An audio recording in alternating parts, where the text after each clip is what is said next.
बिस्मिल्लाहिर्रहमानिर्रहीम। अस्सलाम वालेकुम डियर स्टूडेंट। हमारे पास चैप्टर 2 न्यू बुक क्या है? New syllabus, new book first year biology new book हमारे पास क्या है?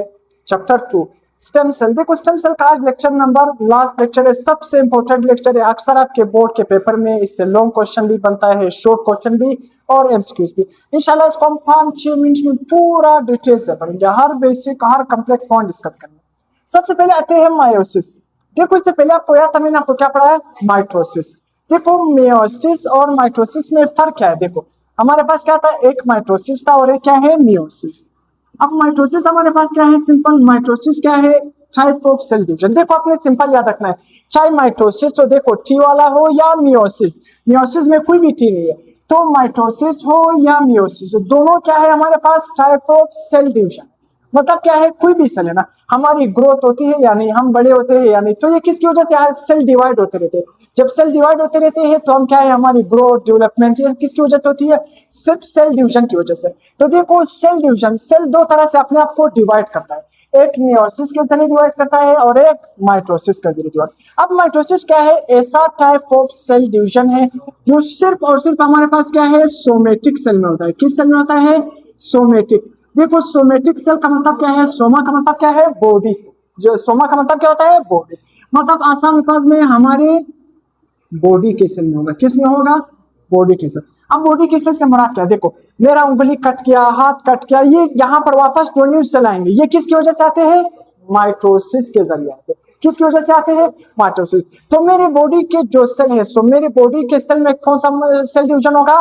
माइटोसिस। तो बॉडी के सेल में माइटोसिस होगा। अब आते हैं मियोसिस। देखो मियोसिस भी सेल डिवीजन है, सेल डिवाइड करता है, मगर मियोसिस क्या है? एक किस्म का special type of cell division है। क्या है? Special type of cell division है जो सिर्फ और सिर्फ किस में होता है? रिप्रोडक्टिव सेल में होता है। किस में होता है? Reproductive cell. किस में होता है? Reproductive cell. अब रिप्रोडक्टिव सेल का मतलब क्या है? रिप्रोडक्टिव सेल का मतलब क्या है? क्या है? Germ cell. कौन सा सेल? Germ cell. अब देखो जर्म सेल का आसान खास मतलब क्या है? जर्म सेल का मतलब क्या है? जो हमारे पास क्या है? गेमीट्स। जर्म सेल क्या है? जिससे गेमीट्स बनते हैं। जिससे क्या बनते हैं? गेमीट्स बनते हैं। जिस तरह हमारे पास क्या है? स्पर्म सेल और दूसरा क्या है? Egg cell. तो आसान अल्फाज में मियोसिस क्या है? ये सिर्फ और सिर्फ हमारे रिप्रोडक्टिव सेल में होगा। रिप्रोडक्टिव सेल हमारे पास क्या है? देखो रिप्रोडक्टिव सेल हमारे आसान अल्फाज में देखो, जर्म सेल का दूसरा मतलब क्या है? जो सेक्स सेल है। कौन से सेल है? Sex cell. सेक्स सेल में होता है। तो आसान अल्फाज में मायोसिस जर्म सेल में या सेक्स सेल में या रिप्रोडक्टिव सेल में होता है। अब देखो जर्म सेल या सेक्स सेल या रिप्रोडक्टिव सेल ये कौन से सेल है? ये हमारे पास क्या है? स्पर्म सेल है और एक सेल है। देखो मेल में कौन सा सेल है? Sperm cell. फीमेल में कौन सा है? एक। तो आसान अल्फाज में स्पर्म और एक ये जो सेल बनते हैं, जो स्पेशल टाइप ऑफ सेल है, ये दोनों सेल किसके जरिए बनते हैं? इन सेल के अलावा बाकी बॉडी के तमाम सेल में क्या होगा? माइटोसिस होगा। मगर हमारे पास जो जर्म सेल है, जो रिप्रोडक्टिव सेल है, जो हमारे पास स्पर्म और एक सेल है, इसमें हमारे पास क्या होगा? मियोसिस। तो आसान अल्फाज में आप क्या करोगे? जो हमको हमारी बॉडी में जो गेमेटोजेनेसिस क्या है? गेमेटोजेनेसिस। गेमेटोजेनेसिस का मतलब क्या है? गेमो का मतलब क्या है? गेमीट्स। जेनेसिस का मतलब क्या है? फॉर्मेशन। गमीट की फॉर्मेशन किसके जरिए होती है? मियोसिस के जरिए। तो गमीट का हमारे पास क्या है? गमीट। गेमेटोजेनेसिस का मतलब क्या है? गमीट का फॉर्मेशन। गमीट्स हमारे पास क्या है? स्पर्म है और एक। स्पर्म और एक। तो ये जो स्पर्म और एक बनता है, ये किसके जरिए बनता है? मियोसिस के जरिए बनता है। तो हमारी जर्म सेल में मियोसिस होगा, मतलब हमारी जो गेमेटोजेनेसिस प्रोसेस है उसमें क्या होगा? मियोसिस होगा। उसमें क्या होगा? मियोसिस। तो अभी समझ आ गया मियोसिस कहां पर होता है? माइटोसिस का। दोनों टाइप ऑफ सेल डिवीजन है।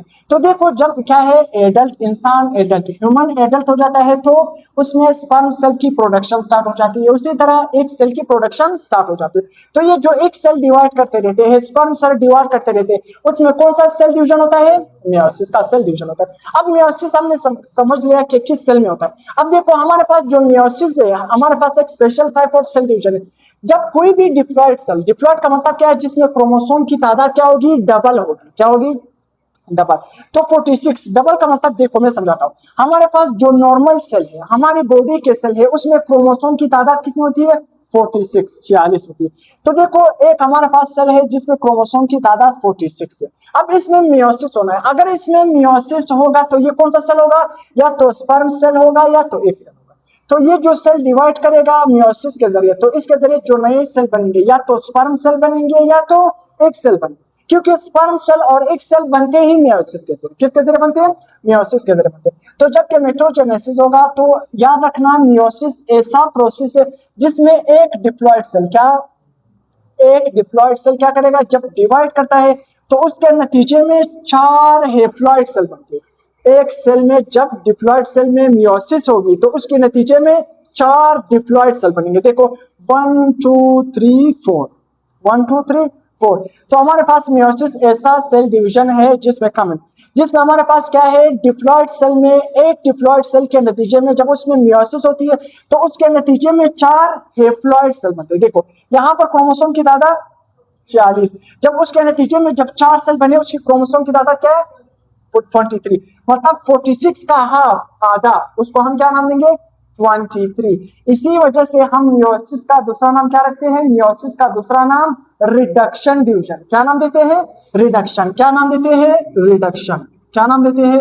Reduction division. क्या है रिडक्शन डिवीजन का मतलब? क्यों? देखो हमारे पास जो पेरेंट सेल है उसमें क्रोमोसोम की तादाद डबल है as compare to daughter cell. ये जो 4 नए सेल बने इसको हम क्या नाम देते हैं? Daughter cell. देखो डॉटर सेल में क्रोमोसोम की तादाद क्या है? हाफ। क्रोमोसोम की तादाद क्या है? हाफ। और बायोलॉजी की जुबान में हम हाफ को क्या कहते हैं? हेप्लॉइड। क्या नाम देते हैं? हेप्लॉइड। और यहाँ पर देखो डॉटर सेल के मुकाबले में जो हमारे पास क्या है? पेरेंट सेल है, उसमें क्रोमोसोम की तादाद क्या है? डबल। और जब डबल होगी उस बायोलॉजी की जुबान में उसको हम क्या कहते हैं? डिप्लॉइड। D double. हेप्लॉइड का मतलब क्या है? H half. तो क्या होगी? तो जब मियोसिस होता है तो जब सेल में मियोसिस होगा तो एक डिप्लॉइड सेल हमारे पास 4 हेप्लॉइड सेल बनाएगा। इसी वजह से हम मियोसिस को रिडक्शनल या रिडक्शन डिवीजन भी कहते हैं। क्यों? क्योंकि हमारे पास जो पेरेंट सेल है उसमें क्रोमोसोम की तादाद डबल होती है as compare to daughter cell, या डॉटर सेल में क्रोमोसोम की तादाद हाफ हो जाती है as compare to parent cell. समझ आ गया? इस तरफ में नहीं देखना है कि 46 हमारे पास जब 46 होगी तो 23 प्लस 23 प्लस 23 प्लस 23, ये तो 40 से ज्यादा हो गया। नहीं, इसमें क्या होती है?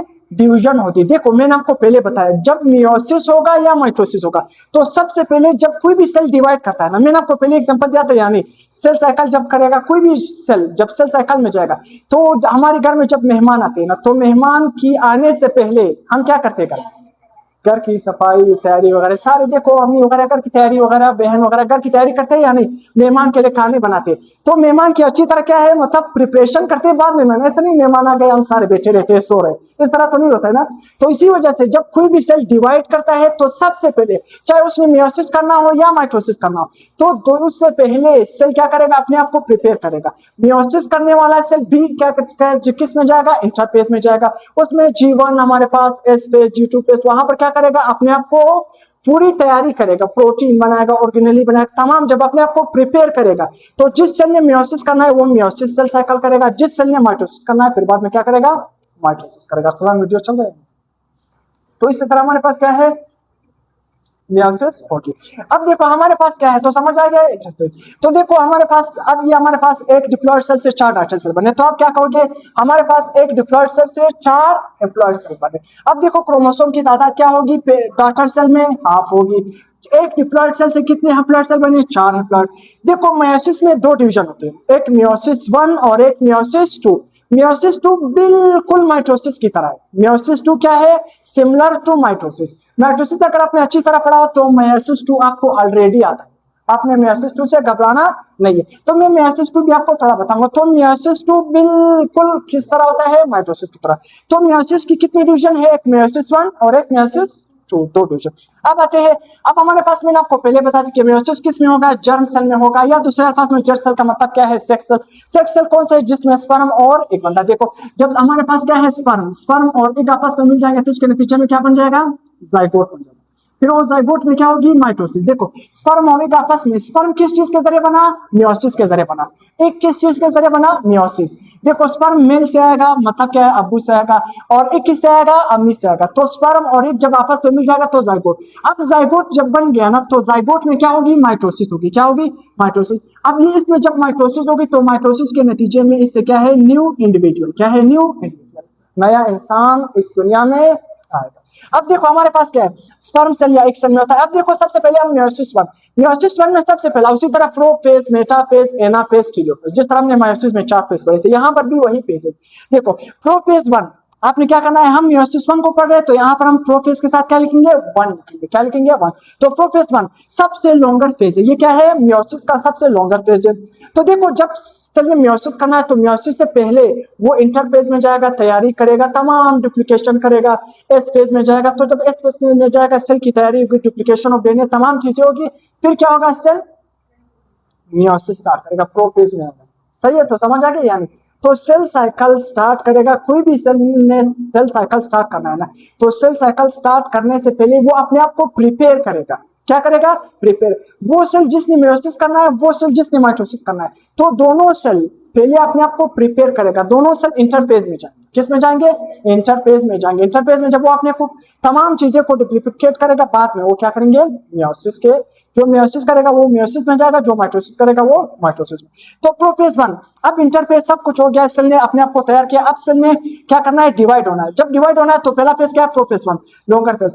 प्रोफेज वन के मजीद हमारे पास कितने टाइप, कितने हमारे पास जो के मजीद सब टाइप, कितने टाइप है, 5 टाइप। कितने, 5 है टाइप। तो हमारे पास प्रोफेज के मजीद कितने कितने टाइप्स आएंगे, 5 टाइप्स। कितने टाइप्स है, 5 टाइप। सबसे पहले हमारे पास क्या है, लिप्टोटीन। पहला फेज हमारे पास क्या है, लिप्टोटीन।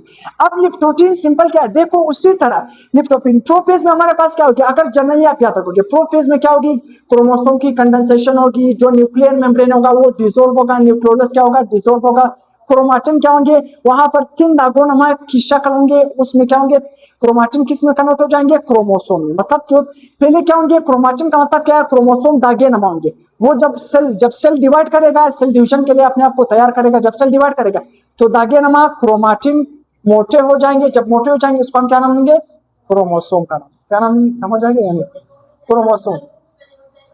हाँ, पहले कंडेंस होगा। तो लिप्टोटीन में सिंपल देखो, लिप्टोटीन में होगा क्या, क्रोमोसोम की कंडेंसेशन क्या होगी, स्टार्ट। क्रोमोसोम की कंडेंसेशन क्या होगी, स्टार्ट। देखो हमारे पास क्या है, एक सेल, क्या है, ये हमारे पास एक सेल है। इस सेल, लेट्स सपोज इस सेल का न्यूक्लियस, इसमें जो जो क्रोमाटिन होंगे वो इस तरह दागे नमा में होंगे। किस में होंगे, दागे नमा। जब हमारे पास ये प्रोफेज वन, तो ये दागे नमा किस में कन्वर्ट हो जाएंगे, इस तरह कंडेंस, मोटे हो जाएंगे। क्या हो जाएंगे, मोटे। और हमें नजर आना स्टार्ट हो जाएंगे क्रोमोसोम की तरह, इस तरह एक्स वाई हमारे पास क्रोमोसोम की शक्ल इख्तियार करेगा। तो इसमें क्या होगी, क्रोमोसोम थिक, क्रोमोसोम क्या हो जाएंगे, मोटे हो जाएंगे। क्रोमोसोम क्या हो जाएंगे, मोटे हो जाएंगे। क्रोमोसोम की क्या होगी, मोटे हो जाएंगे। अब हमारे पास क्या है, इसका अगर आप यहाँ पर उसी तरह आप क्या करोगे, ये हमारे पास एक सेल है, ये न्यूक्लियस, तो इसमें क्या होंगे, क्रोमोसोम क्या हो जाएंगे, कंडेंसेशन स्टार्ट होगी, क्रोमोसोम की कंडेंसेशन स्टार्ट होगी। तो ये लिप्टोटीन का डायग्राम है। अब जब लिप्टोटीन, हमारे पास प्रोफेज वन का दूसरा फेज जाइगोटीन। जाइगोटीन में क्या होगी, सिंपल देखो, पेयरिंग ऑफ होमोलोगस क्रोमोसोम। देखो होमोलोगस क्रोमोसोम की क्या होगी, पेयरिंग होगी। एक बात आपने याद रखना है, देखो मैंने माइटोसिस में आपको क्या पढ़ाया, सिर्फ क्रोमोसोम के बारे में, मगर मियोसिस में हम किस चीज के बारे में पढ़ेंगे, होमोलोगस क्रोमोसोम। किस चीज के बारे में, कम होमोलोगस क्रोमोसोम। होमोलोगस क्रोमोसोम का मतलब क्या है, देखो मैंने आपको बता दिया, होमोलोगस क्रोमोसोम, देखो हमारी बॉडी में जो क्रोमोसोम है ना, वो पेयर की फॉर्म में पाए जाते हैं, जोड़े की फॉर्म में पाए जाते हैं। किस फॉर्म में पाए जाते हैं, जोड़े की फॉर्म में, जोड़े की फॉर्म में पाए जाते हैं। देखो अगर ये हमारे पास एक क्रोमोसोम, ये क्या है, दूसरा क्रोमोसोम, इसको हम क्या नाम देंगे, बिल्कुल एक दूसरे के साथ सेम। होमोलोगस, होमो का मतलब क्या है, सेम। ऐसे क्रोमोसोम जो शेप में, शक्ल में, हमारे पास साइज में, लेंथ में, जीन्स में एक दूसरे के साथ बिल्कुल क्या हो, बराबर हो, मगर डिफरेंस किस में होगी, एलील्स में डिफरेंस। एलील का मतलब क्या है, जीन की फोटोकॉपी, जीन की फोटोकॉपी। सिर्फ इन 2 क्रोमोसोम में डिफरेंस किस चीज का होगा, एलील का होगा। बाकी इसका लेंथ, शेप, जीन और सीक्वेंस सब कुछ क्या होंगे, बराबर होंगे। तो ये क्या होंगे, बराबर। इसमें हमारे पास एलील का सीक्वेंस का, होमोलोगस का मतलब सेम क्रोमोसोम होंगे। अगर लेट्स सपोज यहाँ पर एक जीन मौजूद है, यहाँ पर एक जीन मौजूद है, मतलब जहां पर जीन मौजूद होगी उस जगह को हम क्या नाम देंगे, लोकस। क्या नाम देंगे, आप लोग अपनी कुर्सी पर बैठे हो या नहीं, इसी तरह जीन भी अपनी क्रोमोसोम पर अपनी कुर्सी पर बैठा है। तो जहां पर जीन अपनी कुर्सी पर बैठा होगा, जीन की कुर्सी को आप क्या नाम दोगे? लोकस। क्या नाम दोगे? लोकस। जहां पर जीन क्रोमोसोम के ऊपर मौजूद होगा उस जगह को आप क्या नाम दोगे? लोकस। क्या नाम दोगे? लोकस। अब देखो यहां पर हमारे पास देखो आलील डिफरेंट होने का मतलब क्या है? तमाम चीजें अगर बराबर होंगी, आलील में फर्क आने का मतलब क्या है? अगर यहाँ पर जीन मौजूद है उसके पैरेलल बिल्कुल भी यहाँ पर जीन मौजूद है, इसका मतलब ये है अगर ये जीन हमारी बॉडी में टालनेस को कंट्रोल कर रहा है, किसको कंट्रोल कर रहा है? टालनेस। टालनेस का मतलब क्या है? ये बंदे की हाइट, मतलब यहाँ पर जो जीन मौजूद है वो कौन सा जीन मौजूद है? बंदे की हाइट, मतलब एक हाइट का क्या है, जिस भी बंदे में ये जीन आएगा वो क्या होगा? लंबा कद का होगा। मगर इस क्रोमोसोम में जो जीन मौजूद है वो क्या है? छोटे कद वाला। अगर जिस बंदे में ये जीन आ गया तो वो छोटे कद वाला होगा, अगर जिसमें ये आ गया तो वो बड़े कद का होगा। तो इसको हम कहते हैं होमोलोगस। बाकी देखो जीन जीन दोनों हमारे पास जो यहाँ पर मौजूद है, यहाँ दोनों का काम क्या है? कद के बारे में। किसके बारे में? कद के बारे में। मगर एक छोटे कद को कंट्रोल कर रहा है, एक बड़े कद को कंट्रोल करे। तो होमोलोगस क्रोमोसोम का मतलब ये। ज़ायगोटी में क्या होगी? होमोलोगस क्रोमोसोम की पेयरिंग। ये एक होमोलोगस क्रोमोसोम, ये दूसरा, इन दोनों की क्या होगी? पेयरिंग होगी। ये आपस में जोड़े बन जाएंगे। क्या बन जाएंगे? जोड़े बनाएंगे। तो देखो ये एक होमोलोगस क्रोमोसोम, ये दूसरा होमोलोगस, इन दोनों ने आपस में करीब आकर क्या बना लिया? जोड़े। जब होमोलोगस क्रोमोसोम एक दूसरे के करीब आएंगे, जब जोड़े बनाएंगे, तो इसको हम क्या नाम देंगे? साइनेप्सिस। इसको हम क्या नाम देंगे? Synapsis. Pairing of homologous chromosome को हम क्या नाम देंगे? साइनेप्सिस। क्या नाम देंगे? साइनेप्सिस। अब देखो इसमें बाइवेलेंट और टेट्रावेलेंट बन गया। बाइवेलेंट का मतलब क्या है? एक क्रोमोसोम, दो क्रोमोसोम। दो क्रोमोसोम को हम क्या नाम देंगे? बाइवेलेंट। क्या? बाई का मतलब दो। अब देखो ये जो इसके स्ट्रैंड है, ये स्ट्रैंड, ये स्ट्रैंड, ये स्ट्रैंड, ऊपर वाले भी स्ट्रैंड। देखो इस क्रोमोसोम का एक स्ट्रैंड, दूसरा स्ट्रैंड, तीसरा स्ट्रैंड, चौथा। कितने स्ट्रैंड है? 4। तो अगर आप दोनों जो क्रोमोसोम है अगर उसके स्ट्रैंड को गिनोगे, क्या है? कम कम। स्ट्रैंड का मतलब क्या है? ये जो एक स्ट्रैंड, 2, 3, 4, अगर आप स्ट्रैंड को गिनोगे दो क्रोमोसोम तो कितने बनेंगे? 4। तो आप दो क्रोमोसोम को टेट्रावेलेंट, टेट्रा का मतलब 4, बाई का मतलब 2, बाइवेलेंट या टेट्रावेलेंट भी कह सकते हो। समझ आ गई?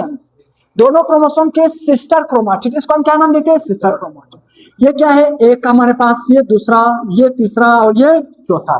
कितने सिस्टर क्रोमाटिड बने? 4। तो दो क्रोमोसोम का हम नाम देंगे उसमें 4, टेट्रावेलेंट या बाइवेलेंट। टेट्रावेलेंट का मतलब क्या है? 4 इस तरह सिस्टर क्रोमाटिड होंगे। बाइवेलेंट का मतलब क्या है? 1, 2 क्रोमोसोम। सही है। अब इसमें क्या होंगे? जब साइनेप्सिस होगी तो ये दोनों क्रोमोसोम आपस में करीब आएंगे और एक प्रोटीन कॉम्प्लेक्स बनाएंगे, उसको हम क्या। अब हमारे पास क्या है? पिक्टिन स्टेज। पिक्टिन स्टेज हमारे पास क्या है? ऐसा स्टेज जिसमें क्या होगा? क्रॉसिंग ओवर होगी। क्रॉसिंग ओवर का मतलब क्या है? जिसमें जेनेटिक मटेरियल का क्या होगा? एक्सचेंज होगा। फिर देखो पहले होमोलोगस क्रोमोसोम करीब आ गए, यानी जब करीब आएगी तो ये सिस्टर क्रोमाटिड एक दूसरे के ऊपर आएंगे। जब सिस्टर क्रोमाटिड एक दूसरे के ऊपर आएंगे तो इसका मतलब क्या होगा? जीन, मतलब क्या होगी? Genetic recombination. मतलब क्या होगा? मतलब एक क्रोमोसोम से जेनेटिक मटेरियल दूसरे में आएगा और दूसरे से जेनेटिक मटेरियल पहले में। मतलब क्या होगी? जेनेटिक मटेरियल एक्सचेंज होगी। एक क्रोमोसोम का दूसरे में चले जाएगा, दूसरे क्रोमोसोम का पहले में। मतलब एक मदर का क्रोमोसोम, एक फादर का क्रोमोसोम, दोनों क्रोमोसोम करीब आ गए, पहले करीब आ गए साइनेप्सिस। साइनेप्सिस के बाद क्या होगी? बिल्कुल एक दूसरे के ऊपर आ गए। जब एक दूसरे के ऊपर आएगी तो जेनेटिक मटेरियल एक क्रोमोसोम से दूसरे क्रोमोसोम में, दूसरे से पहले में जेनेटिक मटेरियल क्या होगी? एक्सचेंज होगी। जब जेनेटिक मटेरियल एक्सचेंज होगी तो इसको हम क्या नाम देते हैं? Crossing over. क्या नाम देते हैं? देखो ये दो क्रोमोसोम करीब आ गए, यानी देखो ये जो हमारे पास ब्लैक क्रोमोसोम है इसमें किसका पोर्शन आ गया? ब्लू का आ गया।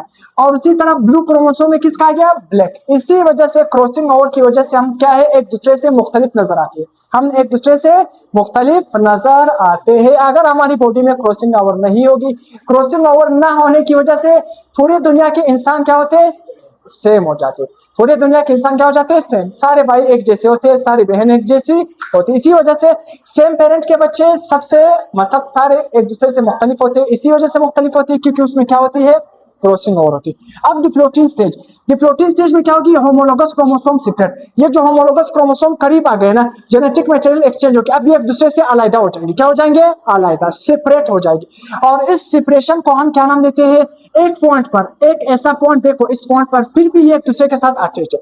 ये होमोलोगस क्रोमोसोम क्या होंगे? एक दूसरे से दूर जाएंगे। जब एक दूसरे से दूर जाएंगे मगर एक पॉइंट पर फिर भी ये अटैच है। देखो पहले इस तरह थे, ये एक दूसरे से दूर जा रहे थे, दूर जा, मगर एक पॉइंट पर ये फिर भी अटैच है।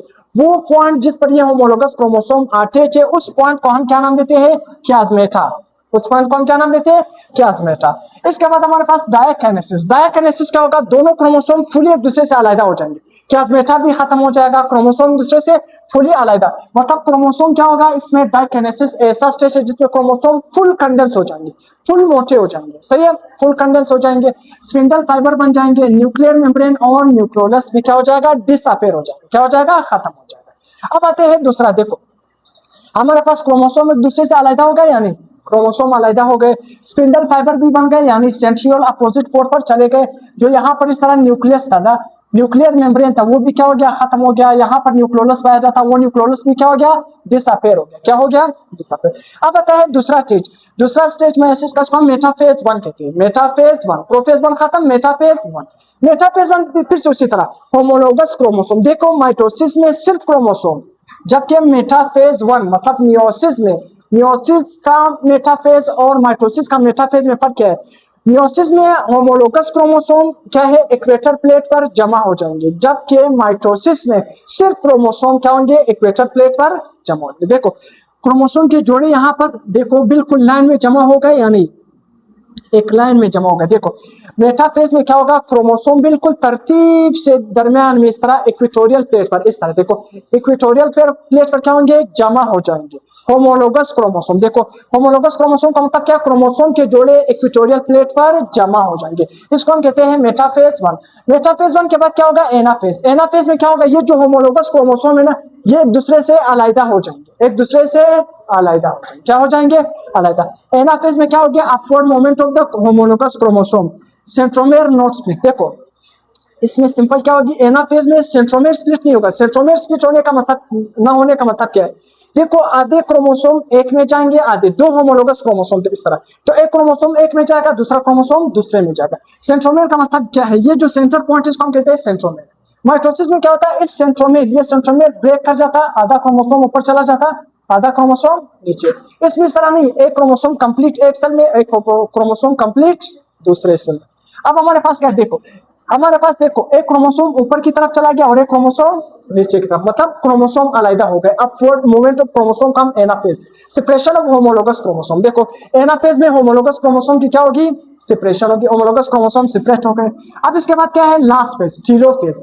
टीलोफेज में क्या होगी, देखो telophase is the reversal of prophase. Prophase में nuclear membrane disappear, nucleolus disappear, chromosome क्या हो गए, कंडेंस हो गए, तमाम चीजों को उल्टा करो।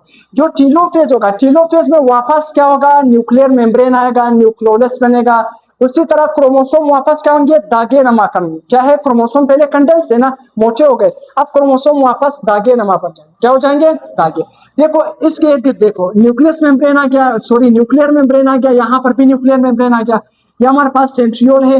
तो ये सेल क्या करेगा, इस तरह दरमियान से इन्वेजिनेट करेगा, जब दरमियान से इन्वेजिनेट करेगा तो ये दो सेल इस तरह डिवाइड करेगा, एक यहाँ पर एक यहाँ पर, तो एक सेल से दो सेल बन गए यानी। तो टीलोफेज में ये हमारे पास प्रोसेस हो गया। जब टीलोफेज हो गया, साइटोकाइनेसिस 1। साइटोकाइनेसिस 1 का मतलब ये है कि जब हमारे पास क्या होगा, ये दोनों सेल अलग होगी, अब दोनों सेल ने क्या करना है, दरमियान से इस तरह डिवाइड करना है। तो जब साइटोप्लाज्म इसका डिवाइड करेगा, इसको हम क्या नाम देंगे, साइटोकाइनेसिस। पहले दो सेल बन गए ना, अब दोनों सेल ने अलग होना है, तो अलग होने का मतलब क्या है, उसका साइटोप्लाज्म डिवाइड होगा। ये खाली स्पेस को हम क्या नाम देते हैं, साइटोप्लाज्म। तो जब साइटोप्लाज्म डिवाइड होगा, इसको हम क्या नाम देते हैं, साइटोकाइनेसिस। एक सेल बन गया, दो सेल। देखो एक सेल से हमने स्टार्ट किया, तो एक सेल से हमारे पास दो सेल तो बन, दो सेल बन। अब ये जो हमारे पास मियोसिस 1 कंप्लीट हो गया, मियोसिस 1 कंप्लीट होने के बाद क्या होगा, मियोसिस 2। मियोसिस 2 का मतलब क्या है, सिमिलर टू माइटोसिस। इसमें देखो इस सेल में भी क्या होगा, मियोसिस 2 होगा, एक सेल से कितने बनेंगे, दो बनेंगे। इस सेल में भी क्या होगा, मियोसिस 2 होगा, एक सेल से कितने बनेंगे, दो सेल। तो देखो एक सेल हमारे पास एक सेल था, देखो एक सेल, एक सेल के नतीजे में मियोसिस 1 के नतीजे में दो बने, फिर मियोसिस 2, तो मियोसिस जब 2 हो गया तो एक सेल से दो, एक सेल से दो। तो हमारे पास असल में देखो जब मियोसिस हुआ ना, मियोसिस के नतीजे में कितने सेल बने, 4 सेल बने। कितने सेल बने, 4 सेल। तो मियोसिस 1 यहाँ तक कंप्लीट हो गया, मियोसिस 1 कंप्लीट। अब मियोसिस 2 स्टार्ट हो गया, तो एक इसमें भी मियोसिस 2 होगा, तो एक सेल से दो सेल, एक सेल से दो सेल। अब ये किस तरह डिवाइड होगा, ये उसी तरह सिंपल। सिंपल का मतलब क्या है, देखो इसमें प्रोफेज 2, मेटाफेज 2, एनाफेज 2, टीलोफेज 2, यहाँ पर भी क्या होगा, ये चारों फेजेस, यहाँ पर भी क्या होंगे, चारों फेजेस। मतलब किस तरह, देखो प्रोफेज में क्या होगा, क्रोमोसोम हमारे पास क्या होंगे, कंडेंस हो जाएंगे, न्यूक्लियर मेम्ब्रेन खत्म, न्यूक्लियोलस खत्म, ये क्या होंगे, प्रोफेज 2 में होगा। उसी तरह मेटाफेज 2 में होगा, मेटाफेज 2 में क्या होंगे, जो क्रोमोसोम होंगे वो इक्वेटर प्लेट पर जमा हो जाएंगे, एनाफेज में क्या होगा, क्रोमोसोम अलग हो जाएंगे एक दूसरे से। उसी तरह टीलोफेज में क्या होगा, जो क्रोमोसोम अलग हो गया दोनों के इर्द गिर्द क्या होगा, उसी तरह देखो न्यूक्लियर मेम्ब्रेन आएगा, न्यूक्लियोलस बनेगा। फिर से क्या होगी, साइटोकाइनेसिस, साइटोकाइनेसिस टू, दो सेल एक दूसरे से डिवाइड करेंगे। इसमें भी अलग ये चारों फेज होंगे, इसमें भी अलग ये चारों फेज होंगे। सारे वही पॉइंट जो हमने माइटोसिस में पढ़े। हमने क्या पढ़े, माइटोसिस। तो यहाँ पर भी एक क्रोमोसोम, इन सब में भी क्या आएगा, एक एक क्रोमोसोम आएगा, क्रोमोसोम आएगा। देखो हमारे पास पेरेंट सेल, अब इस पेरेंट सेल में देखो एक क्रोमोसोम है ना, जब डॉटर सेल में देखो भी कितने क्रोमोसोम है, एक एक। माइटोसिस कैसा डिवीजन था, ऐसा डिवीजन, जितने क्रोमोसोम पेरेंट में होंगे उतने ही क्रोमोसोम डॉटर सेल में होंगे। क्रोमोसोम जो मियोसिस 2 है, मियोसिस 2 को हम क्या नाम लेंगे, मियोसिस 2, इसको हम इक्वेशनल क्या नाम लेंगे, इक्वेशनल डिवीजन। क्या नाम लेंगे, इक्वेशनल डिवीजन का मतलब क्या है, देखो जितने क्रोमोसोम पेरेंट्स में है उतने ही क्रोमोसोम डॉटर सेल में है। मगर मियोसिस के नतीजे में जब मियोसिस 1 बना, उसी तरह पेरेंट में क्रोमोसोम 40 थे, डॉटर में कितने हैं, 23 थे। या सिंपल इस तरह समझ सकते हो, एक सेल है उसमें क्रोमोसोम क्या है, 46 है ना, तो जो चल रहा है 46 है। अगर इसमें मियोसिस होगा, लेट्स सपोज क्रोमोसोम कितने, मैं सपोज करता हूं ना, क्रोमोसोम 20 है। अगर इसमें मियोसिस होगा तो मियोसिस के नतीजे में 4 सेल जब बन जाएंगे ना, तो इस डॉटर सेल में कितने क्रोमोसोम होंगे, हाफ। 20 का हाफ क्या है, 10, सिंपल। इसमें भी 10, इसमें भी 10, इसमें भी 10, इसमें भी 10। तो मियोसिस रिडक्शनल डिवीजन है, क्या है, रिडक्शनल। पीछे वाला याद है यानी, ये वाला रिडक्शनल डिवीजन से। अब देखो हमारे पास क्या है, सिग्निफिकेंस या इंपॉर्टेंस क्या है, the formation of haploid gamete. हमारे पास क्या है, जो हेप्लॉइड गैमेट बनाता है। देखो अगर स्पर्म सेल हमारे पास हेप्लॉइड ना होता, अगर जो एग है वो हेप्लॉइड ना होता ना, देखो स्पर्म आ गया हमारे पास, एग आ गया, स्पर्म भी हेप्लॉइड, एग भी हेप्लॉइड। हेप्लॉइड को हम किससे जार करते हैं, एन से जार करते हैं। किससे जार करते हैं, एन से जार करते हैं। जब दो हेप्लॉइड आपस में मिल गए तो हमारे पास जाइगोट बना। जाइगोट क्या है, डिप्लॉइड है, 2n, डिप्लॉइड है, क्या है, 2n। अगर लेट सपोज जो स्पर्म और एग सेल, इसमें मियोसिस ना होता, जब मियोसिस नहीं होगी तो ये क्या होंगे, डिप्लॉइड। ये भी क्या होते हैं, डिप्लॉइड। अगर डिप्लॉइड स्पर्म डिप्लॉइड एग आपस में मिलते हैं, ये जो नया जानदार है ना, इसमें क्रोमोसोम कितने होते हैं, 4n। ये इंसान नहीं होता, कोई और चीज होता, ये इंसान नहीं होता। इंसान में क्रोमोसोम कितने, 46। अगर 46 से क्रोमोसोम बढ़ गया तो ये क्या है, या तो चिंपैंजी बनेगा या कोई और चीज बनेगा, से वो इंसान नहीं होगा। तो इसी वजह से मियोसिस इतना जरूरी है। अगर क्रोमोसोम की तादाद तो क्या है, वापस रिस्टोर करता है। इसमें क्या होगी, जेनेटिक रिकमेंडेशन। मैंने आपको फायदा बता दिया। देखो एक पेरेंट्स है ना, उसके 4 बच्चे हैं, मतलब या 5 बच्चे, सारे बच्चे एक दूसरे से मुख्तलिफ है या नहीं, किसकी वजह से, क्रॉसिंग ओवर की वजह से जेनेटिक मटेरियल एक्सचेंज होगा। अगर क्रॉसिंग ओवर ना होती तो उस पेरेंट के अगर 10 बच्चे हैं, 20 बच्चे, सारे सेम सेम। अगर मेरे 4 भाई है तो सारे मेरे जैसे होते हैं। अगर मेरे 4 बहनें सारी एक जैसे, ना तो भाई ना तो बहनें, सारे एक जैसे होते। मेरी दाढ़ी होती, उन लोगों की दाढ़ी नहीं होती, बस ये फर्क होता है, सारी एक जैसे होती। तो इसी वजह से क्रॉसिंग ओवर इतना इंपॉर्टेंट है, सही है। तो यहाँ पर जेनेटिक रिकम्बिनेशन, वेरिएशन, वेरिएशन का मतलब क्या है, तब्दीली। मैं अपने भाई से मुख्तलिफ हूँ या नहीं, मेरा भाई मुझसे मुख्तलिफ है, किसकी वजह से, सिर्फ और सिर्फ मियोसिस। मियोसिस क्या कराता है, crossing over. Restoration of the chromosome, देखो क्रोमोसोम देखो स्पर्म में भी हेप्लॉइड, एग में भी हेप्लॉइड, हाफ हाफ क्रोमोसोम जब आपस में मिले तो वापस क्या बने, डिप्लॉइड क्रोमोसोम। क्या बने, डिप्लॉइड क्रोमोसोम बन गए। देखो स्पोर, जो स्पोर है ना, प्लांट में स्पोर बनते हैं, छोटे छोटे स्पोर बनते हैं, वो किसके जरिए बनते हैं, मियोसिस के जरिए बनते हैं। तो यहाँ तक लेक्चर एंड।